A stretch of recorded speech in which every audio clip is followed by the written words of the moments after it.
Então, retomando o tema interpretação de exames laboratoriais, nós tivemos a oportunidade de dar sequência até este exame e hoje vamos seguir pontuando sobre a amilase.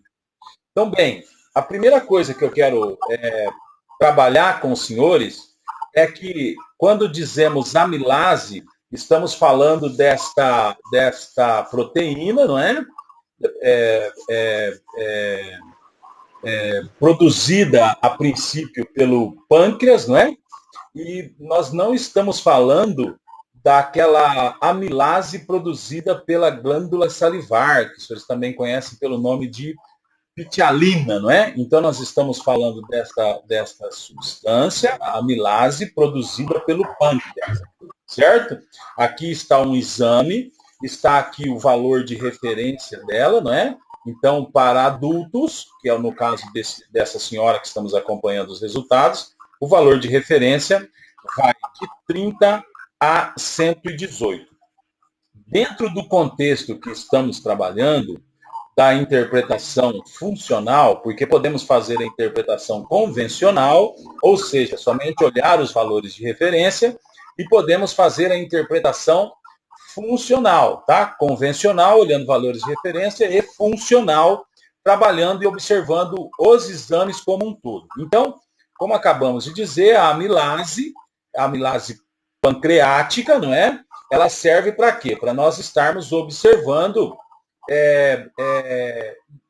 em particular, diferentes órgãos, mas em particular o pâncreas, né? Então diz assim no nosso slide, presente em diferentes órgãos e tecidos, mas em quantidades mais significativas no pâncreas e nas glândulas salivares, quando realizar o exame. Então, quando realizá-lo? Quando há sinais de distúrbios pancreáticos, como dor abdominal intensa, ela verifica a função pancreática, sobe em pancreatites e também na função renal, mas a ideia quase que sempre é estar observando a função pancreática, certo? Eu vou tomar a liberdade de pontuar para os senhores, para quem já correu esta aula e olhou lá no final, os senhores observaram que eu coloquei alguns exames em particular, tá? Eu coloquei alguns marcadores tumorais. Os senhores vão ver lá nas últimas lâminas um exame de nome CA15.3, um outro chamado CA19.9 e um outro chamado CA125. No caso do pâncreas, estamos discutindo a amilase, certo? Que é um marcador para observarmos a função pancreática, e também eu coloquei, vamos só visitar esse tema e já vamos seguir aqui na amilase, eu coloquei um exame chamado CA19.9 com o seu resultado, que é um marcador tumoral. Ele nos serve para observar pancreatites, mas também nos permite observar muitas vezes a presença de câncer a nível de pâncreas. Então, o que são marcadores tumorais? Marcadores tumorais são enzimas, são proteínas que são produzidas muitas vezes por determinados órgãos e na presença de uma neoplasia, na presença de um câncer, elas aumentam de forma considerável. Eu estou pontuando com os senhores o CA19.9 porque estamos falando da amilase, uma substância que é dosada geralmente para se observar a função pancreática, mas também temos a oportunidade de fazer a dosagem deste marcador tumoral, o CA19.9, para ver se existe a presença ou não de câncer a nível de pâncreas.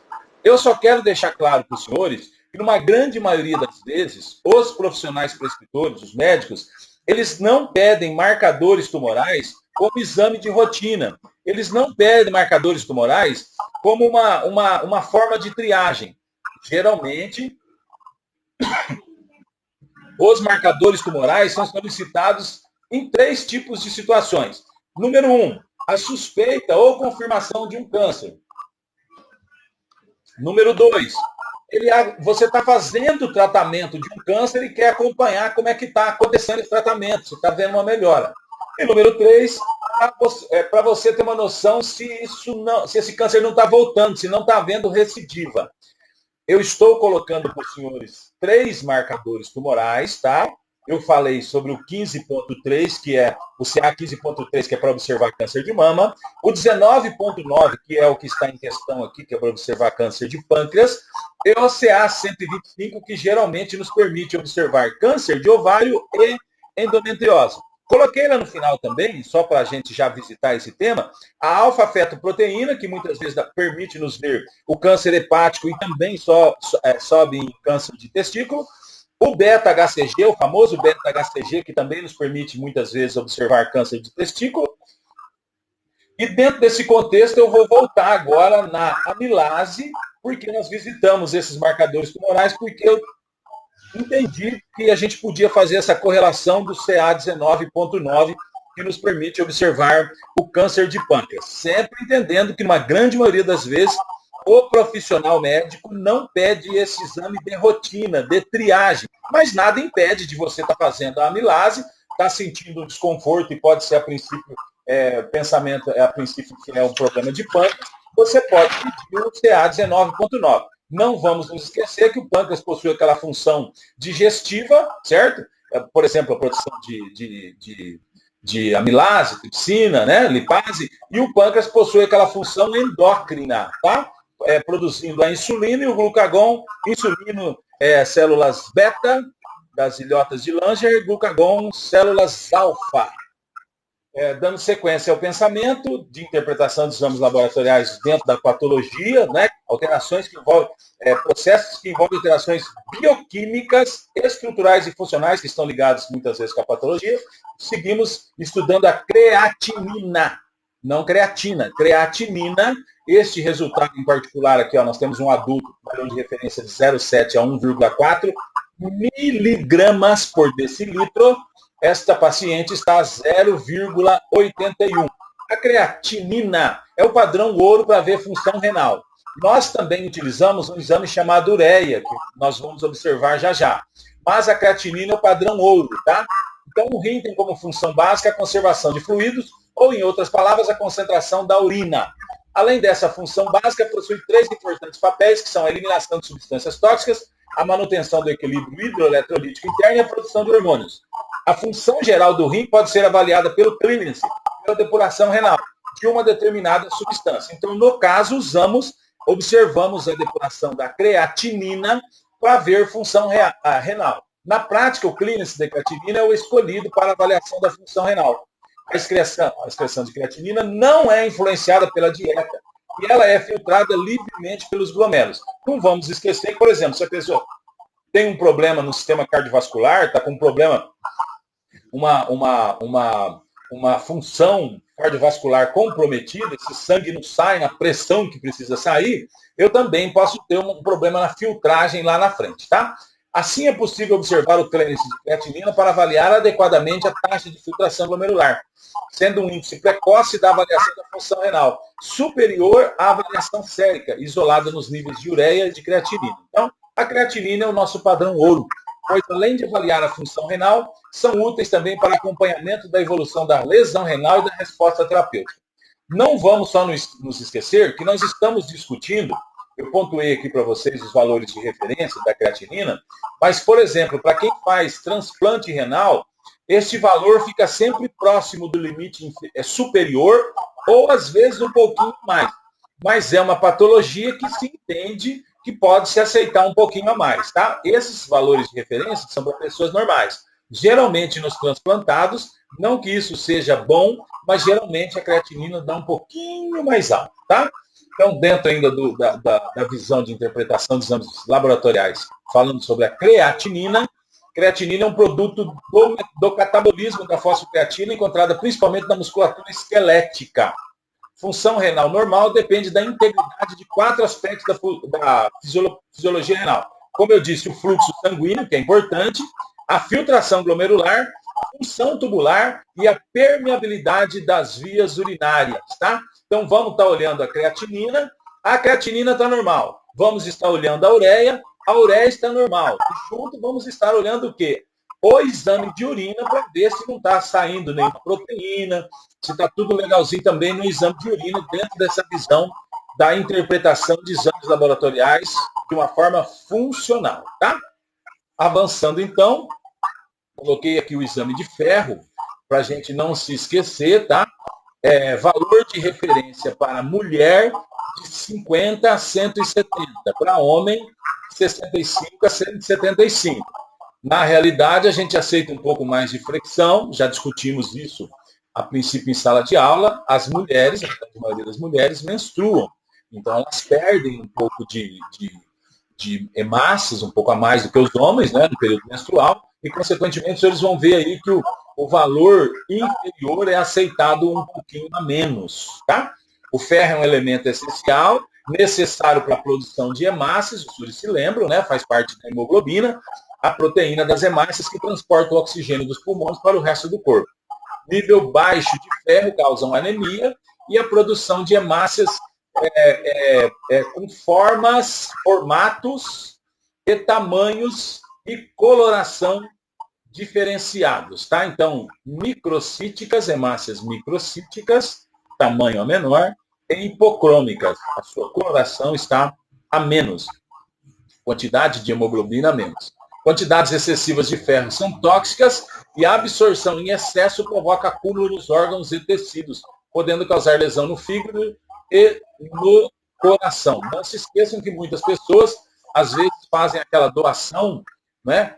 Às vezes o hemocentro não aceita, porque está muito alto a quantidade de ferro, né? Mas eles têm o costume de fazer essa doação periódica, não deixam aumentar muito o ferro sérico e fazem a doação de sangue. A gente chama isso de sangria, né? Eles fazem essa doação e não deixam o ferro ficar em excesso, não servindo como algo deletério para o organismo. Dando sequência ao nosso raciocínio, vamos discutir agora alguns exames que nos permitem observar o perfil hepático. Então, nós estamos discutindo aqui agora a AST, aspartato aminotransferase. Os senhores também, muitas vezes, vão achar pelo nome de TGO. E a ALT, alanina aminotransferase, muitas vezes os senhores vão encontrar o nome TGP, certo? Ou AST, ou TGO, ou ALT, ou TGP, certo? O TGO, AST, tem um valor de referência de 10 a 37, assim como a ALT, 10 a 37. Então, aqui os valores de referência, o resultado está dentro da expectativa, não se esquecendo sempre de observar o quê? Que nós podemos ter alterações dos valores de referência conforme o método utilizado. Então, o senhor vai sempre observar que o laboratório procura soltar o quê?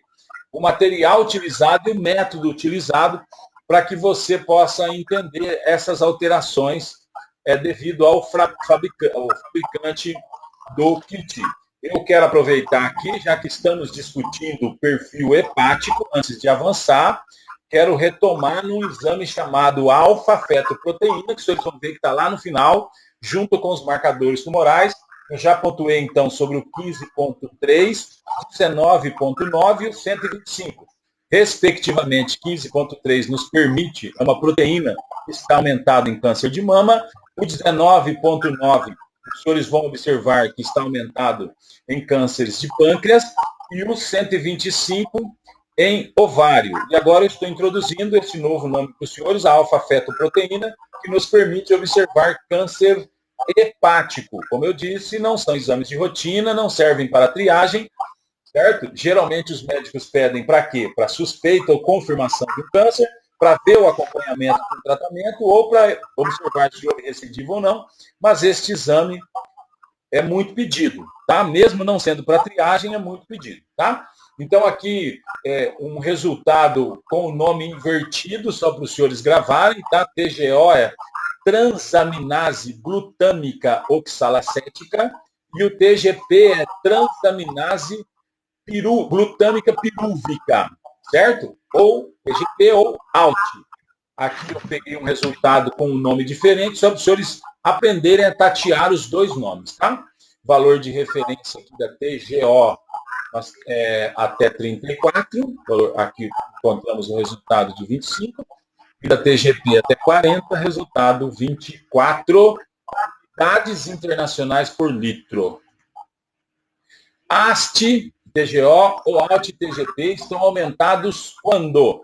Na hepatite crônica B, na hepatite crônica C, doença hepática alcoólica, medicamentos, o uso excessivo de medicamentos, muitas vezes não é excessivo, usa por um pouco período de tempo, mas o medicamento é muito intenso, é forte, tá? Ervas, drogas, na esteatose hepática, no fígado gorduroso, né? Na esteatose, na esteatohepatite não alcoólica, não vamos nos esquecer que o uso excessivo de álcool, né?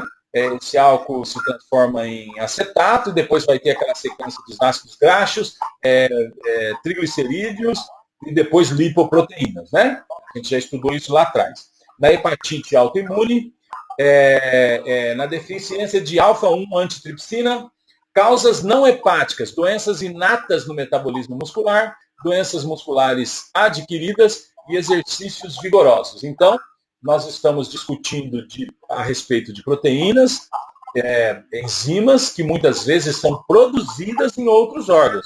Nós estamos discutindo a análise de problemas hepáticos. E aí, realizar o exame de TGO, TGP ou AST-ALT. Mas os senhores vão observar que em exercícios vigorosos, eu tenho um aumento de AST e de ALT também, certo? Aqui, sequência, nós vamos estar observando o exame de ureia, que nos permite observar o quê? A função renal também, conforme discutido no exame de creatinina. Não confunda creatinina com creatina. Então, exame de ureia, nós temos um valor de referência de 15 a 50. Aqui neste paciente temos um resultado de 32 miligramas por decilitro.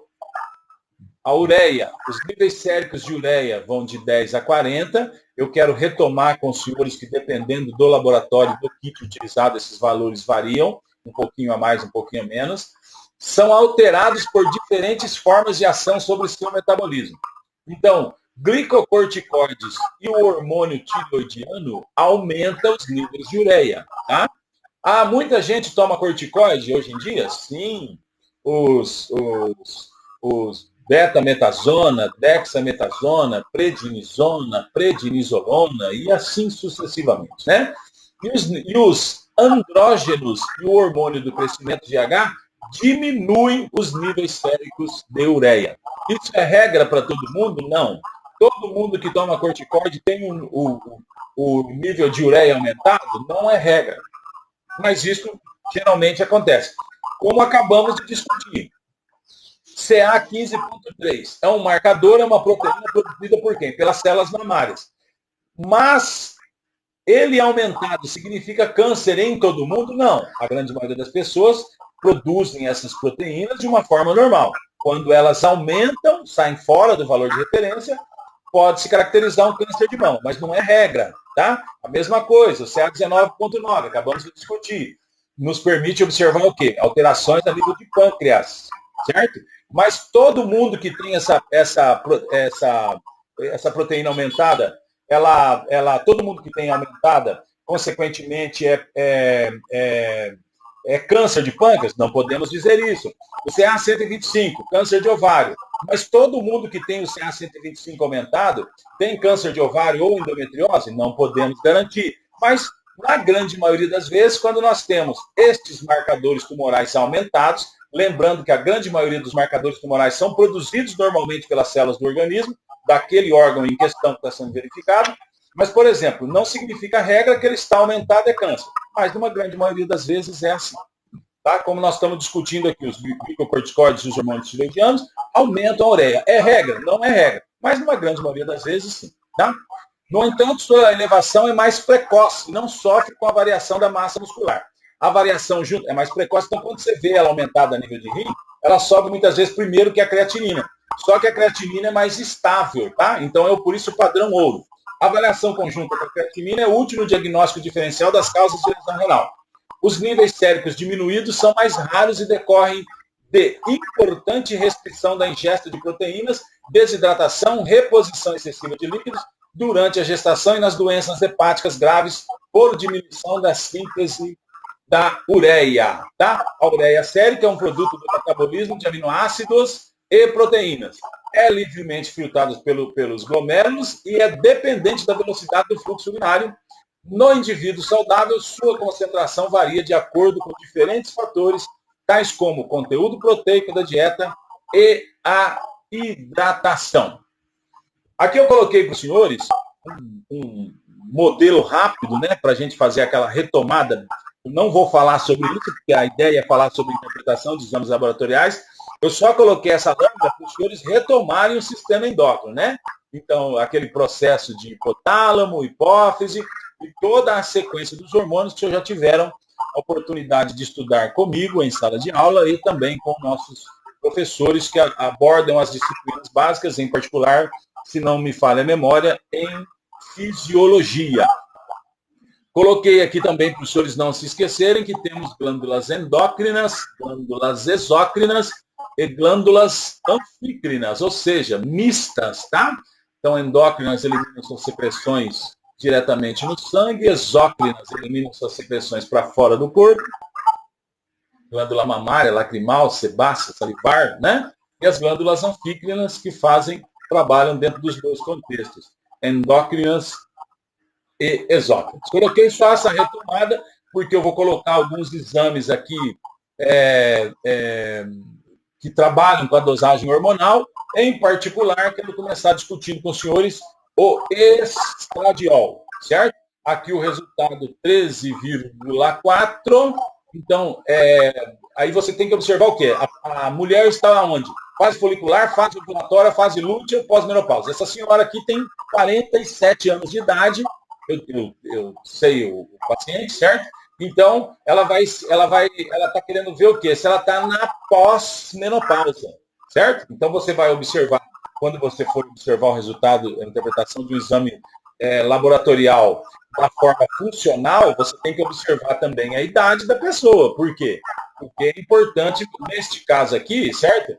3,4, está dentro do valor de referência para a fase folicular. Mas ela não quer saber isso. Essa mulher quer saber se ela já está na menopausa, se ela entrou na menopausa, tá? Então, pós-menopausa, entre 5 a 54. No caso dessa senhora, ela já entrou na menopausa. Agora vamos seguir, então, dentro do raciocínio do estradiol. É o principal hormônio responsável pelo desenvolvimento dos caracteres sexuais femininos. E é fundamental que esteja em níveis adequados para a concepção. Valores diminuídos podem ocorrer em insuficiência ovariana. Inicialmente, seus níveis urinários e séricos diminuídos são acompanhados pelos altos níveis séricos de hormônio luteinizante e hormônio folículo estimulante. Na menopausa, como nós estávamos discutindo aqui, síndrome de Turner, uso de contraceptivos orais e gravidez ectópica. Valores aumentados do estradiol podem ocorrer em algumas situações, como tumores ovarianos, tumores feminilizantes, adrenais, puberdade precoce, doença hepática, gravidez, a ginecomastia, que é aquele crescimento de mamas, né? Masculina. Tá? Dando sequência a esta visão de hormônios, de dosagem hormonal, tá? Eu trouxe o hormônio, a dosagem da progesterona, certo? Da mesma maneira, paciente com 47 anos. Resultado, 0,24. 0,24. Então, lá, pós-menopausa, 0,05 a 0,013. Certo? Ela não se encaixa ali. Ó. Você vai ver que o resultado dela está fora, certo? Então, ou seja, está tendo ausência de menstruação, mas ainda não é aquela ausência total, tá? Dentro do contexto da interpretação funcional. Progesterona. O hormônio da progesterona é produzido pelo corpo lúteo, aproximadamente 15 dias depois do início da menstruação. Os senhores já estudaram isso lá nas ciências básicas. Desta maneira, ele é liberado durante a segunda fase do ciclo menstrual. Isso aponta a sua principal função, qual é? Promover a preparação do endométrio para a gravidez. Ainda dentro do raciocínio de interpretação de exames laboratoriais e a visão dos hormônios, eu vou seguir falando sobre a prolactina, que possui como valor de referência 4,79 a 23,3. Nós temos resultado de 15. A ideia desta senhora de 47 anos era o quê? Era estar observando se ela está na menopausa. Esse hormônio é produzido pela glândula hipófise, que está localizada onde? No interior da caixa craniana, numa depressão óssea chamada célula túrcica, conhecida também como hormônio do leite. A prolactina é importante para o desenvolvimento das mamas e, por consequência, para o aleitamento. Fora do período gestacional, a importância da prolactina se relaciona ao controle dos outros hormônios femininos. Assim, o hormônio está envolvido na regulação da menstruação e da ovulação. Dando sequência ainda a essa visão de hormônios, insistentemente trabalhamos já com os senhores sobre todo a célula, a glândula mestre, né? Hipotálamo, hipófise, depois discorremos sobre todo esse sistema hormonal com os senhores. Agora só estamos observando os exames, tá? Por que observar esses exames? Porque a patologia estuda as alterações, os processos que envolvem alterações bioquímicas, estruturais e funcionais, em nível de célula, tecido ou órgão. Então, nós estamos discutindo esses exames, porque muitas vezes os médicos solicitam estes exames para quê? Para ver se você vai ter algum tipo de alteração bioquímica. Então, este hormônio tireoestimulante, tá? Valor de referência de 0 a 45 a 4,50, nós temos essa senhora de 47 anos com resultado de 3,53. Não vamos nos esquecer que o hormônio tireoestimulante está relacionado com o T3, triiodotironina, tá? E o tetratiroxina, o T4, tá? Valor de referência do T3 de 0,8 a 2. Essa senhora está com 1,58. E o valor de referência do T4, 6,62. O valor vai de 4 a 6 a 12.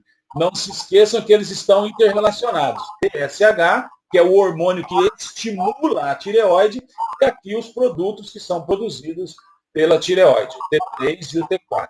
Tá? Então, fisiopatologia.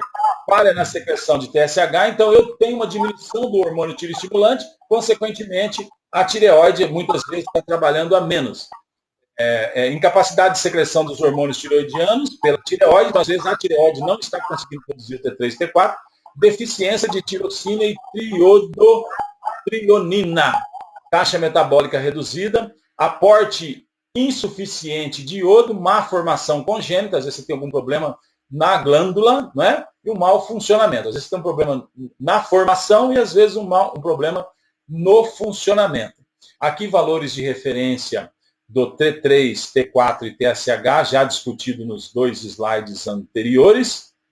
E dando sequência, nós vamos discutir a glicose, que é influenciada diretamente pelo órgão que começamos a aula hoje discutindo, o pâncreas. O pâncreas, então, possui as ilhotas de Langerhans, né? Então, nós temos as células alfa que produzem o glucagon e as células beta que produzem a insulina. A glicose, que é utilizada como fonte energética por nós, seres humanos, né? Ela possui um valor, aqui nesse resultado, está entre 60 a 99. Tem resultados, tem laboratórios que aceitam de 70 a 99. Valor de referência 89. Sempre lembrando que vamos olhar essa glicose, que é uma foto, daquele momento, a glicose é o resultado daquele momento, essa glicemia de jejum é um resultado, é uma foto do momento. Vamos juntar essa glicemia de jejum junto com a hemoglobina glicada, ou hemoglobina glicosilada, que é o filme dos últimos 3 meses da sua glicemia, e vamos juntar com o quê? Vamos juntar com o exame de urina, observando lá se tem alguma alteração de glicose ou de corpos cetônicos, se está tudo certinho, tá? Então, aqui o valor de referência de 60,99, resultado 8,9. Eu não pontuei até agora, os senhores vão observar que quando o paciente é cliente do laboratório, por inúmeras vezes vem os resultados dos exames anteriores lá embaixo, para o senhor poder acompanhar a evolução da patologia. Ou, se não é uma patologia, para você vir acompanhando. Eu só quero pontuar que essa senhora em 2015 tinha 92, em 2017 92, 2018 91, 2019 89, Aí nós observamos que está legal esse valor de glicose, observamos a hemoglobina glicada ou glicosilada, observamos o exame de urina e fechamos o raciocínio, tá? Então aí de 60 a 99, indivíduo normal.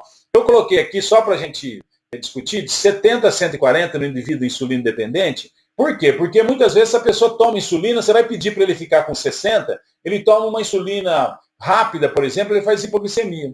Ou ele toma insulina e não faz as refeições da forma adequada, ele faz hipoglicemia, passa mal às vezes o dia inteiro, direto. Tá? Ou às vezes é criança que está, os seus hormônios ainda estão se alterando muito, então a gente aceita um pouquinho mais dela. Por quê? Porque essa pessoa toma insulina para ela não ocorrer o risco de fazer hipoglicemia, então muitas vezes os profissionais médicos aceitam um pouquinho mais, por isso eu coloquei ver variáveis, tá? Então ela está elevada em diabetes, no lúpus eritematoso, nefrites, hiperpituitarismo inicial, lesões cerebrais, infecção em geral, gravidez, acromegalia, no estresse, né? A queimadura, pancreatite aguda, entre outros, né? E está diminuída no jejum prolongado, tumor pancreático, como nós discutimos, o pâncreas é um órgão muito importante, e aí, nesse caso aqui, encaixaria, espero que os senhores já consigam responder, o exame CA 19,9, né?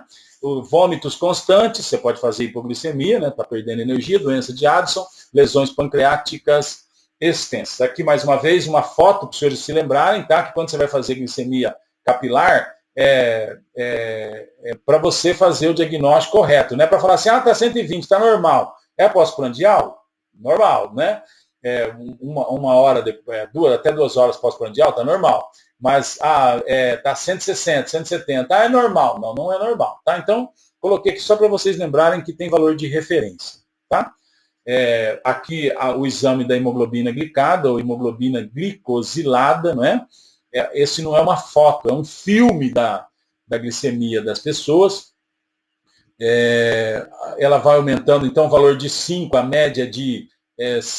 depende também do laboratório, mas em média de 5 é 80, e depois vai subindo de 30 em 30, então 6, nós estamos falando de 80 mais 30, e assim 7 mais 30, e assim sucessivamente. Tá? Vamos avançando agora no raciocínio.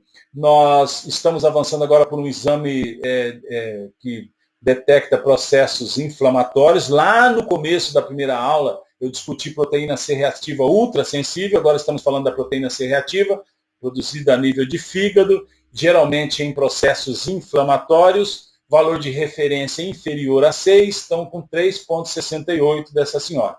Ela mostra a inflamação, mas não mostra o local da inflamação. Mas é muito útil para se saber se você está desenvolvendo um processo inflamatório ou não.